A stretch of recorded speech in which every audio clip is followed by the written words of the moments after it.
Lancinauta, seja bem-vindo, como você bem sabe, ou se não sabe ainda, vai saber agora. Depois do fiasco que foi durante a Copa do Mundo para a seleção brasileira, nós do Diário Lance decidimos trazer uma série de propostas que podem aí talvez modificar o futebol brasileiro. Dentre elas, a profissionalização da arbitragem. E para falar sobre isso, ninguém melhor do que José Roberto Wright, ele que é especialista quando o assunto é apito e futebol, e falar também um pouquinho de STJD, já que tem uma ligação direta com o trabalho dos árbitros. Wright, atenção. Vindo, grande questão, existe a possibilidade da profissionalização da arbitragem no Brasil funcionar?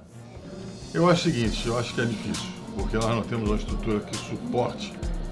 A estrutura financeira é fundamental para que mantenha-se a estrutura de organização, de acompanhamento, de aprimoramento, enfim, de formação do árbitro.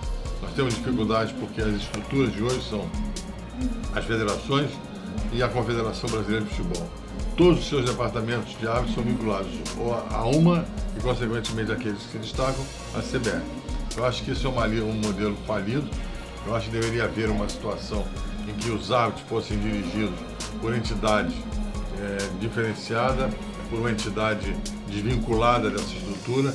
A estrutura tem que acabar e só tem condições de acontecer isso com a desvinculação dos árbitros da estrutura do futebol. Difícil, não tem grana, não tem verba, de onde vem o dinheiro e a coisa complica. É uma situação bem complexa, né? Porque a legislação brasileira talvez atrapalhe isso.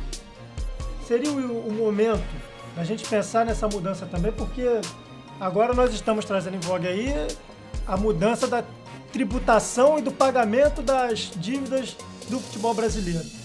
E nisso entra também o interesse dos jogadores. Por que não entra também o interesse em relação à arbitragem? Acho que você tem que pensar na arbitragem já não é de agora, já deveria estar pensando lá de trás. Faz parte do futebol como qualquer outro personagem. O grande problema é o seguinte, o grande problema é que você não tem o suporte, o aspecto legal. Você não tem, reconhecer o árbitro de futebol como profissão. Mentira. Se a lei pede 35 anos para aposentadoria, ele aos 45 está fora. Vai trabalhar de quê? Se você levar em consideração, eu acho a remuneração do árbitro muito baixa, muito pouca, perto daquilo que se recebia alguns anos atrás, e aí ele tem, vamos dizer, ele apite 8 jogos no mês a R$3.000, são R$24.000. É um bom salário? É um bom salário. Só que aos 45 é zero. E ele vai fazer o quê?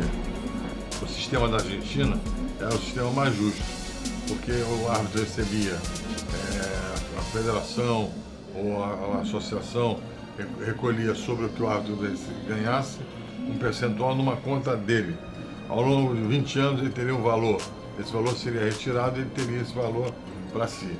Agora, nesse contexto que você está dizendo, de ter que preparar mais o árbitro, não tem jeito, o árbitro tem que ter um professor, tem que ter um acompanhamento, e aí isso cabe aqui, na estrutura atual, a federação.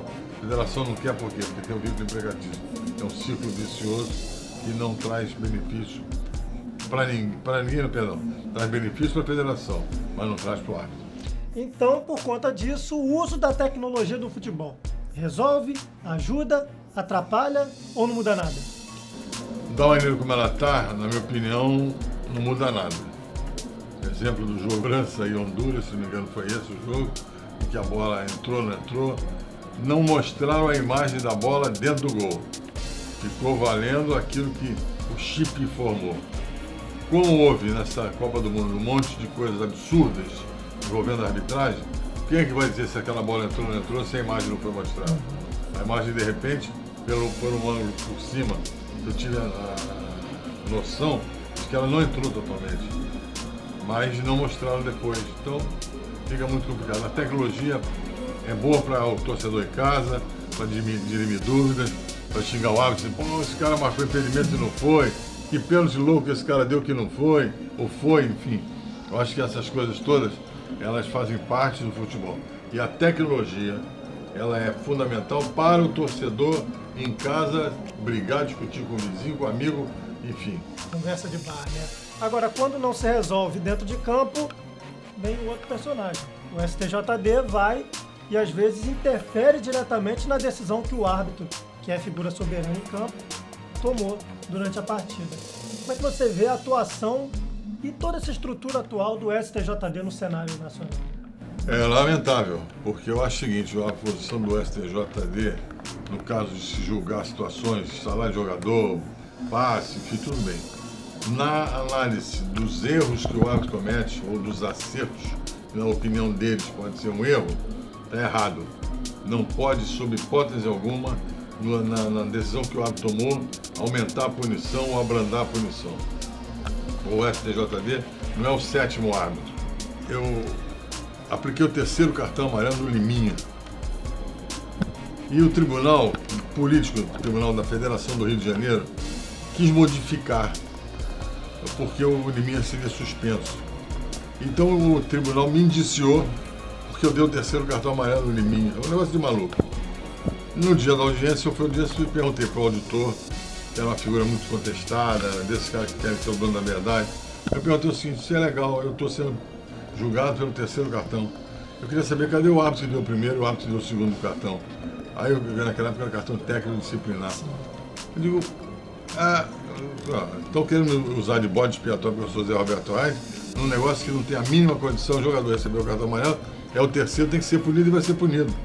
O problema agora é se vocês vão tirar ou não tirar, e aí foi absolver, fizeram aquilo tudo. Mas olha só, já lá atrás, a manipulação que queriam dar.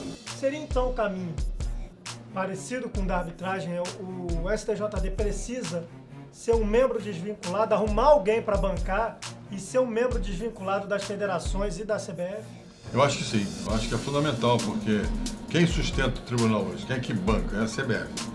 Evidentemente existem interesses políticos, né? Isso acontece no Superior Tribunal, a gente vê cada barbaridade, eu sei, julgando de acordo com os interesses políticos. Imagina um tribunal Eu acho o seguinte, pronto, em termos de opinião, sugestão, eu acho que já que o governo está tentando mudar alguma coisa, de repente separar da verba da loteria esportiva, que é vinculada ao futebol, que agora dá uma merrequinha, mas esse dinheiro sair daí para montar uma estrutura que funcione independente. Não tem cargo vitalício, tem cargo eletivo, quem vai votar, quem vai eleger, enfim, tem todas as situações que a gente tem que analisar, mas é uma sugestão, tirar de uma verba que seja o povo jogando, gastando, e aí sim montar essa estrutura. Porque não pode ficar preso aos interesses, né, dos demais. Quando o futebol é um grande negócio, quem gere o futebol, quem arbitra no futebol como um todo, no caso os próprios árbitros, e o STJD, que toma as decisões judiciais, né, do futebol, não podem estar fora desse processo de profissionalização. É um absurdo nós pensarmos nisso. Não, com certeza, não tem aquele negócio da independência. Aquilo que eu digo é o favor. Eu quero amigo, você não vou quebrar teu galho, deixa que isso aqui eu resolvo assim. Eu acho que no momento em que você tem a independência financeira, né, que infelizmente o dinheiro é a mola do mundo e é o dinheiro que move isso tudo. Então, o dinheiro vem da CBF, cara, olha, você está como auditor aí nessa 3ª Câmara, porque eu estou indicando você, hein? Cuidado quando você for julgar alguma coisa minha, lamentavelmente é o fato. Right. Obrigado pela sua participação. Faltou se despedir, né? Você que está em casa pode trazer também a sua opinião, não só do Zé Roberto Wright, a minha, dos nossos colunistas aqui do Diário Lance. Traga a sua opinião através das redes sociais. Compartilha aí, ó, #MudaFuteBR. Quem sabe não sai da sua cabeça a grande sugestão para mudança no futebol brasileiro. Você faz parte dele. Minuto a minuto, tudo pode mudar no cenário nacional e internacional do futebol. E você acompanha isso no Lance Net. Valeu!